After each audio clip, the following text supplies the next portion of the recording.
dhacdada ugu weyn adduunka ee aadka loo wada sugayo waa koobka adduunka oo ay hadda ka harsan tahay keliya 9 maalmood kadibna maqaarku waa la baasayaayo ruushka ayaa sanadkan u martigelinaya. haddaba kooxda Barcelona ayaa waxay samaysay taariikh cimaamadan, yacni taariikh cimaamad kutura, yacni waa taariikh aanu inaba caadi ahayn oo aan horay weligeed looga samayn koobka adduunyada inta la soo ciyaarayay. waxaa yeelay kooxda kubadda cagta Barcelona waxay noqotay kooxdii ugu horeysay taariikhda koobka adduunka ee gruub walba ku yeelata ciyaartooy. gruubyada koobka adduunku ay wadamadu ku kala jiraan waa min group A ilaa iyo group B, C, D, E, F, G, H. dhammaan gruubyadaas oo dhan Barcelona waxay ku leedahay ciyaartooy. ma jiro hal gruub oo aanu ciyaartooy ku lahayn iyagu. sidaa waxay ku noqdeen marka kooxda keliya ee taariikhda koobka adduunyada gruub walba ku yeelata ciyaartooy. oo miyaan kuu sheegaa ishaada haddaba kuu macalin waad arkaysaa. ishaada ayaa ku macalinoo waad arkaysaa gruub walba ciyaartooy bay ku leeyihiin. tusaale ahaan gruubka A waxaa hogaaminaya ciyaartooyga Suarez ayaa ugu jira. gruubka B waxaa ugu jira 3 ciyaartooy waa wada Spain, waa BK, Busquets iyo Alba. gruubka C waxaa ugu jira 2 Faransiis, Umtiti iyo Dembele. gruubka D iyana waxaa ugu jira ciyaartooygu kala ah Messi iyo Rakitic oo iyagu sanadka gruubka isku wajihi doona. gruubka E waxaa ku wada jira ragga Brazil ee Paulinho iyo Coutinho.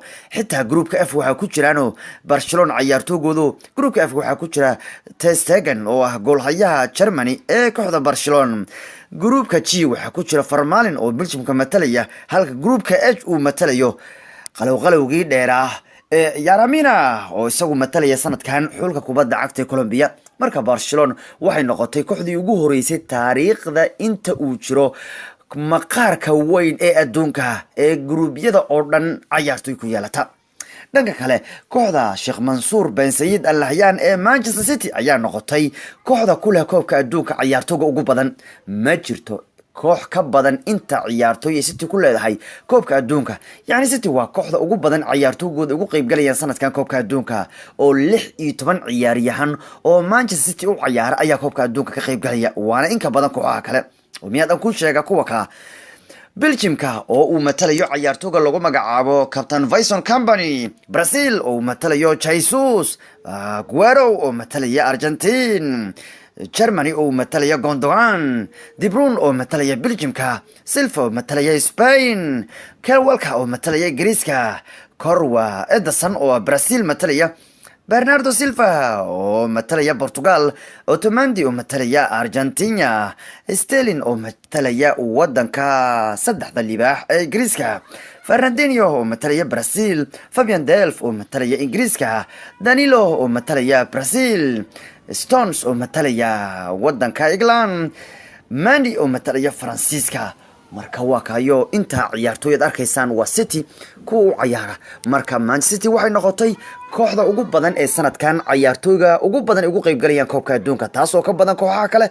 halka Barcelona ay samaysay taariikh aan horeba loo dhigin oo ah kooxda kaliya ee kubadda cagta ah ee dhammaan gruubyada oo dhan ku yeelata ciyaartooy ee ka qayb galaya koobka adduunka.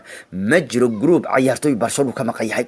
waliba City qudheedu 17 nin bay ahaan lahaayeen mooyaane Sani ayaa si lama filaan xulka Jarmalka looga reebay oo yaabay noqotay in macalin low uu ka reebo. Sani yacni waxa uu ahaa xidiga ku guuleystay abaalmarinta xidiga sanadka Premier League ee da'yarka. haddana waa ninka dhaliyay 14 gool iyo caawin ka badan 15 sameeyay sanadkan. haddana waxaa laga doorbiday Branded iyo rag kale oo Digshala uu ku jiro, iyo waliba ninka dhaawac u saaxiibka ah ee lagu magacaabo Ruiz. marka City waa kooxda ugu ciyaartooyga badan sanadkan koobka adduunka, kooxo dhan bay ka badan tahay. halka Barcelona ay tahay kooxda kaliya ee taariikhda adduunyada ee koobka adduunku samaysay in gruub walba ay ciyaartooy ku lahato. marka waa kaya mundiyaalkii 9 maalmood baa ka harsan oo 9 maalmood kadibna maqaarku waa baasmaya. alla sanadkana